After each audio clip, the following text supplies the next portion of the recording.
Open your ears and lube up your butthole. It's time for the What Do We Call It podcast. Now, here's your host. It's Jmann.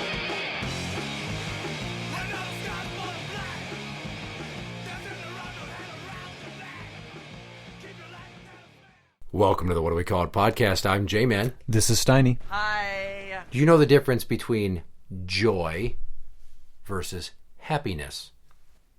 Do you know what I mean when I say that?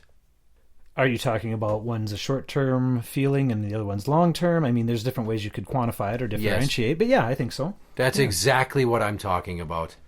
And one thing I feel our society has lost sight of is joy is not the same thing as happiness, because joy is instant gratification. It's this drink I'm going to have after work. It's I'm going to play a video game for a few minutes. I'm going to make a splurge at the store and buy myself this. Yeah. It's not being healthy. It's not having a stable marriage. It's not keeping in touch with your friends and maintaining those relationships. What I have found since my wife left is I kind of went on a buying spree with CDs. Okay, so you bought some joy then. I did. And as I'm buying them, I'm like, this is something I wanted to buy years ago. I'm just going to buy it now because I've been waiting. Or I'm going to go see these guys in concert. I'm going to buy this album. And then I end up buying 2 or 3 of their albums. I shit you not. Since January 1st, I have bought 72 albums. Oh. Holy shit! At an average cost of $10. Yeah, that was going to be, I was expecting cheapo prices of like maybe a few bucks. Most of them are cheapo prices, but they're new because it's, death metal, deathcore, heavy metal. So what I basically figured out is like, I don't have that comfort in my life anymore. So now I'm trying to fill a hole inside of me that used to be happy with joy. Sure. So instead of being like one big Lego block that fills the whole fucking space, it's like the game Perfection, where I'm trying to fill all these tiny little holes to make the bigger picture, to make the thing stop. Yep. To chase the depression and the regret away. And unfortunately, relationships in general in our society are at an all-time fucking low in terms of quality and loyalty, because there's so many options out there, like the internet and dating apps. There's dating apps to date. There's dating apps just to get some. Yeah.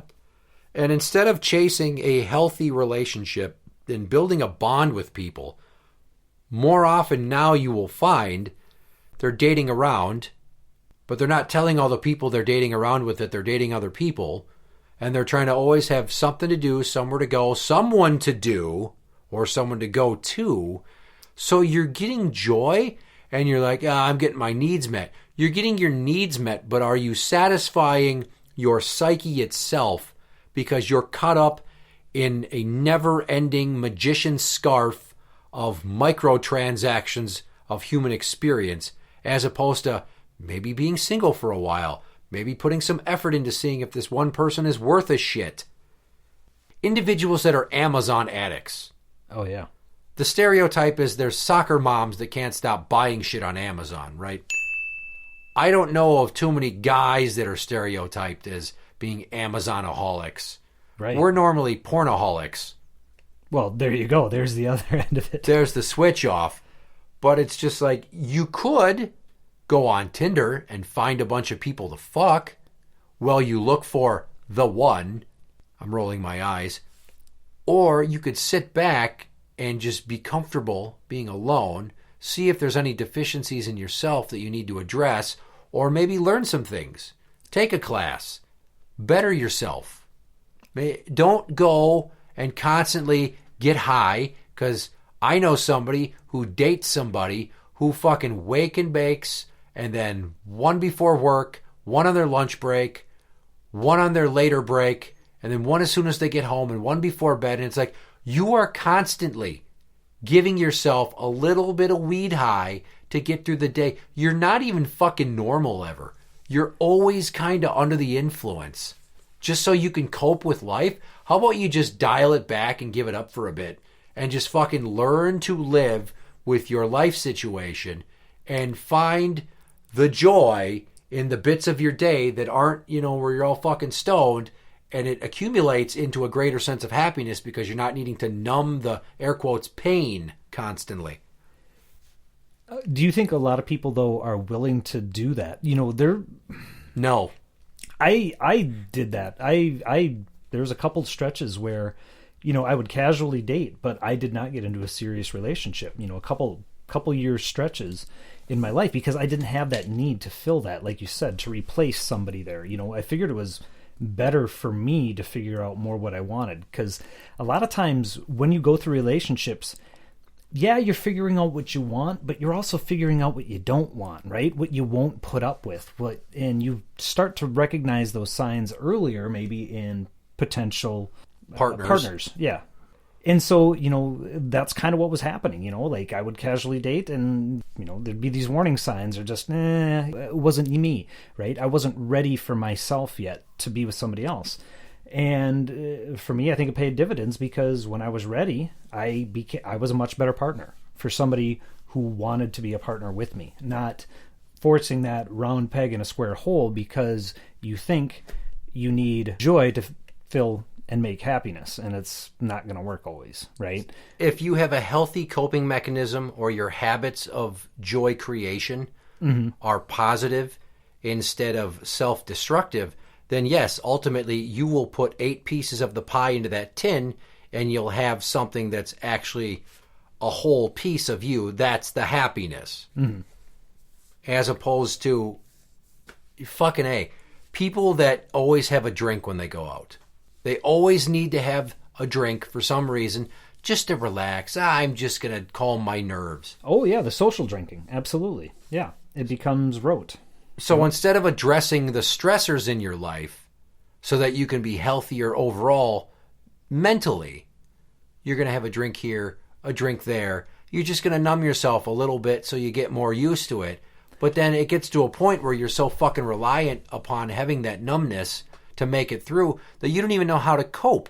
So it's like, not only did you not address the problem, you've created an entirely different new fucking problem. Very true. That seems to be the rub a lot of times. But do you understand, or do you ever see the need for stepping back and having perspective, right? There are some people, by way of going out, having that drink, by toking up, are able to step back and get that perspective. Now, I'm not saying it as far as reliance, as far as alcohol, you end up having some issues there and whatnot. Or drug dependence if you're using heavier stuff. Right. Or exactly. Mixing in prescription pharmaceuticals with it, and then your system never recovers because you're always fucked up. Right. But there are people who are prescribed medicines that they take daily.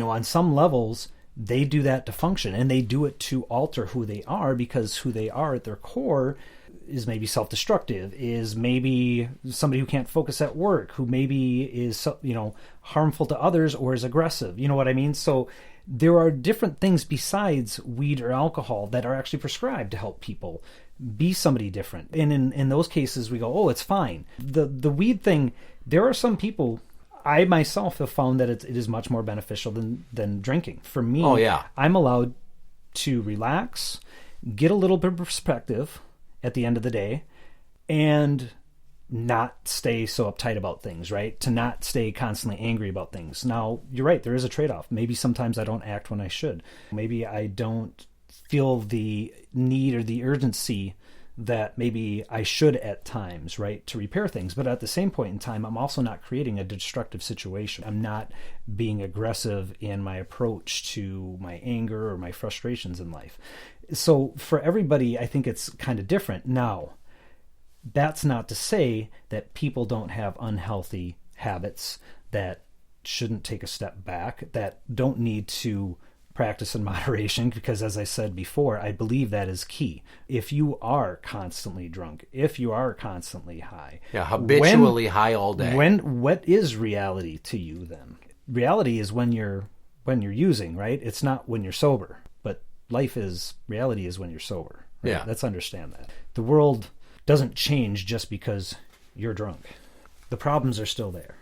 Well, then you look at some other examples here, like somebody they're hungry. So we opt for fast food because we don't want to cook.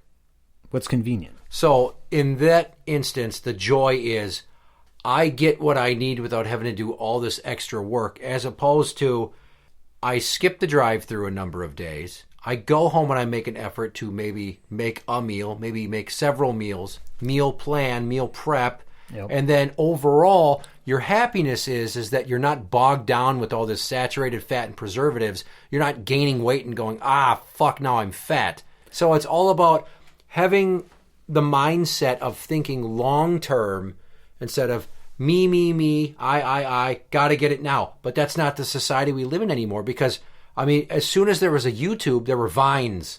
Why watch a whole video of how many fucking minutes of length when I could watch 6-second videos or TikToks? And it's just we keep dumbing down our brains. Like with Tinder, there's people that developed very unhealthy habits that bordered on sexual addiction because they were always trying to find somebody to fuck. Again, it relates back to overall satisfaction with interpersonal and romantic relationships is down. Well, that's because you're going through people like their underwear. You don't have that person. See, you could be the girl that just got out of the long-term relationship of 6 years and you're in your 20s and you're like, well, I'm going to date around.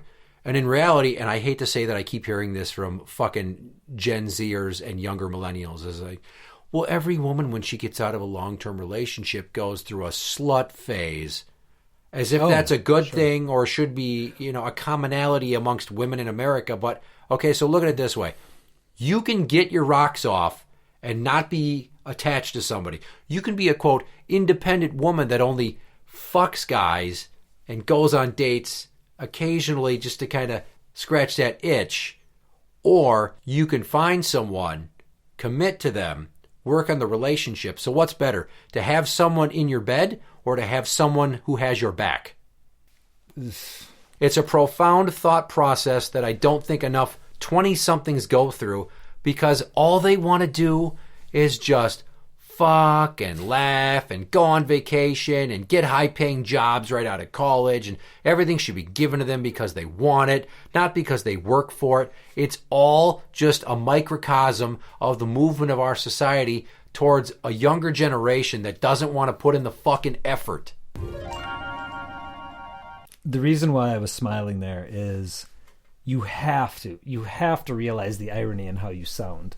This had to have been a conversation people 30 years our senior were having 30 years ago, right? You know what I mean? Probably. You know what I mean? And maybe it's a sign of the whole de-evolution of everything over time, and maybe we are steadily getting worse, or maybe it's just a factor of every generation as they get older, they have a tendency to look back on the past more favorable than they do the future, right? We always have a sour opinion on how the direction of the country's going, right? But it's not just Gen Zers that are doing it. This isn't like an anti-Gen Z episode as much as that's any what it sounded episode like. could be an anti-Gen Z episode. I fucking hate most of you in that age group because you're such judgmental little scaredy shit pussy crybaby bitches. But there are many people that were married for a while that are like Gen X or Boomer age. And they get out of that long-term marriage finally, and they're like, oh, shit. Well, I haven't dated for a while. I don't know how to fucking do this. Right. And now it's like, oh, the new norm is instant gratification, and you try a few things and see what works. The old ways are not what anybody's doing anymore. It's unfortunate because the old ways seem to work more.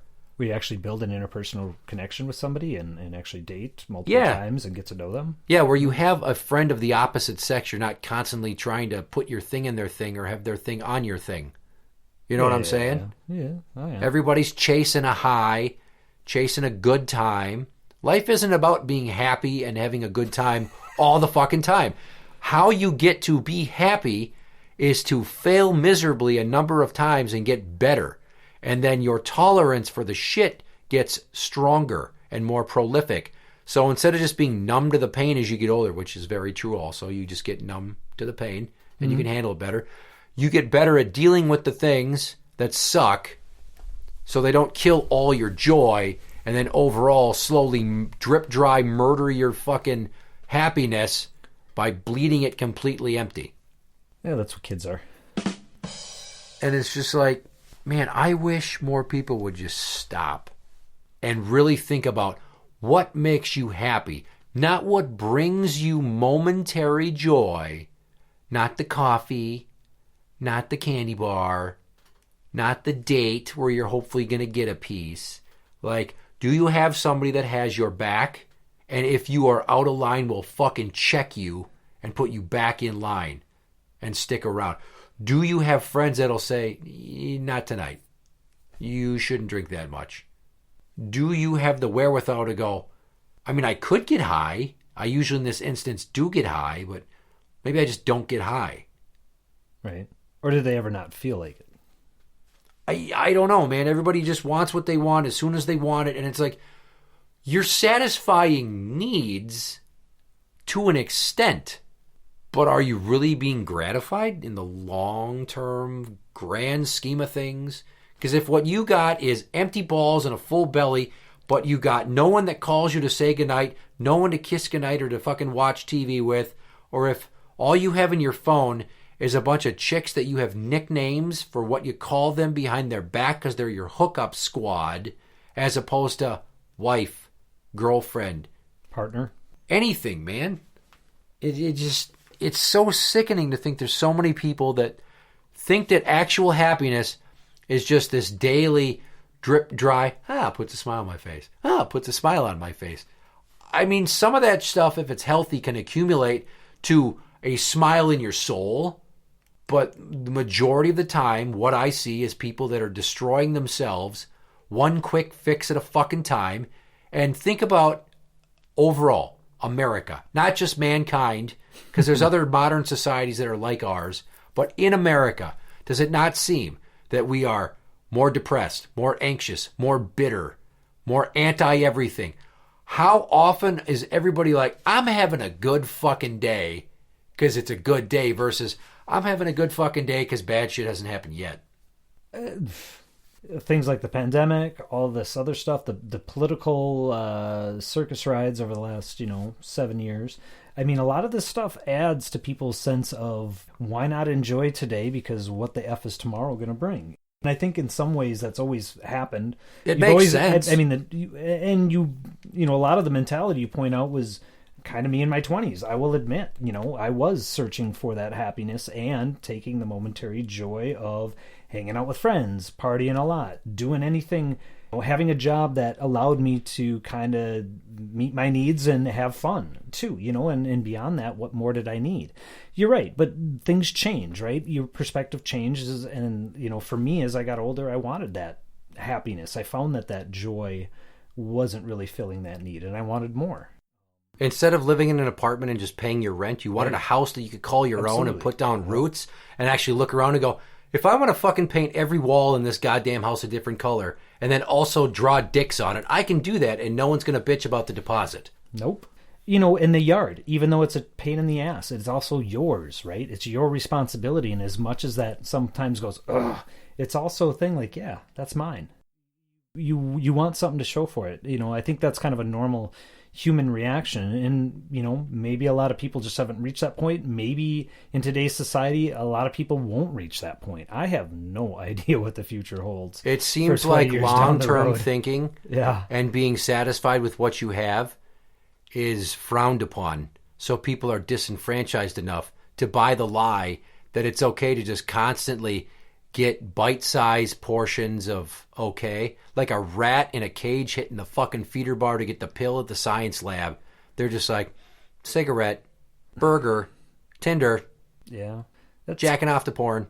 Kind of what our capitalistic nature, though, and what I mean, is a lot of that is fed into. You know what I mean? It started a long time ago with getting things convenient. Fast food in the 50s and 60s, and then microwaves and everything else. It almost sounds get it here like now. It goes so much deeper, like they're programming us to think that this is what we need to live our life, so we'll keep buying their shit. When you have shareholders that drive what companies do to maximize profits and keep selling, yeah.